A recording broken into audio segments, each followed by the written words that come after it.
गीताजी अध्याय नंबर 4च्या श्लोक 34 मध्ये की त्या तत्वज्ञानाला ज्याला परमात्मा स्वतः येऊन आपल्या मुखकमलातून स्वतः सांगतात, ज्ञान देतात, त्या तत्वज्ञानाला तू तत्वदर्शी संतांकडे जाऊन समजून घे. त्यांना दंडवत प्रणाम केल्याने, कपट सोडून त्यांची सेवा केल्याने ते तत्वदर्शी संत, ज्ञानी महात्मा आपल्याला त्या तत्वज्ञानाचा उपदेश करतील. याने तर हे सिद्ध झाले की गीताजीतील ज्ञान कंप्लीट नाहीये, संपूर्ण नाहीये. गीता ज्ञानदात्याने हा ऑप्शन सोडून दिला, एक प्रावधान सोडून दिलं की त्याच्याशी मी परिचित नाहीये. जो परमात्मा स्वतःच्या मुखातून येऊन सांगतो ते ज्ञान सच्चिदानंद घनब्रह्मची वाणी आहे आणि ते त्याच्याशी परिचित असे तत्वदर्शी संतच तुला सांगू शकतील. त्यांना विचार. तर दास हे म्हणू इच्छित आहे की हे जे पवित्र 4ही वेद, पवित्र श्रीमद भगवद्गीता यांचं ज्ञान चुकीचं नाही, परंतु हा कंप्लीट कोर्स नाही.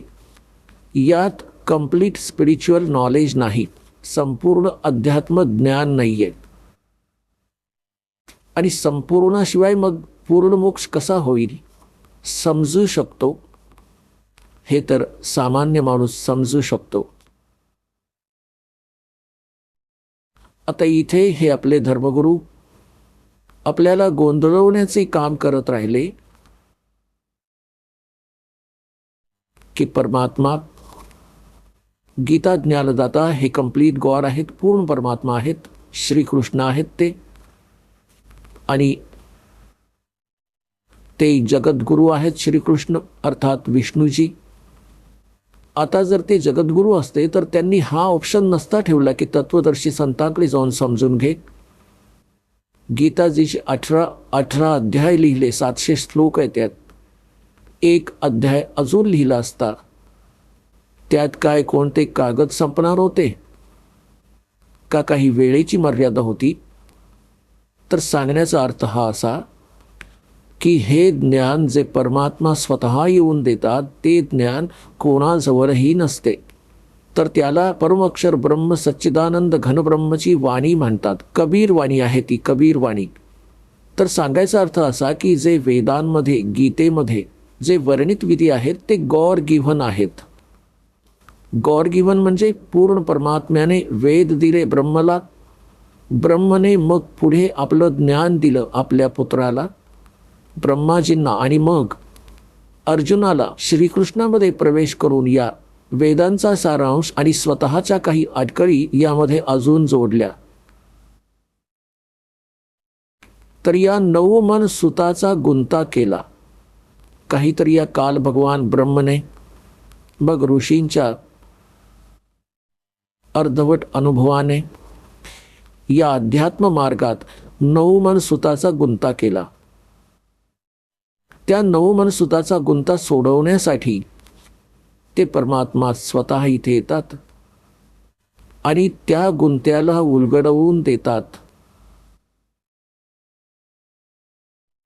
जसे आजपासून 600 वर्षांपूर्वी परमात्मा स्वतः आले होते सन 1398 मध्ये, सन 1518 पर्यंत 120 वर्षांपर्यंत इथे राहिले, पृथ्वीवर सहशरीर आले होते, सहशरीर निघून गेले होते. तर त्यावेळी त्यांनी आपलं हे ज्ञान सांगितलं होतं, आपली ही अमृतवाणी सांगितली होती, ते परमअक्षर ब्रह्म आहेत. तर त्यावेळी हे अध्यात्म ज्ञान उलगडून आपल्या अमृतवाणीत लिहून निघून गेले होते.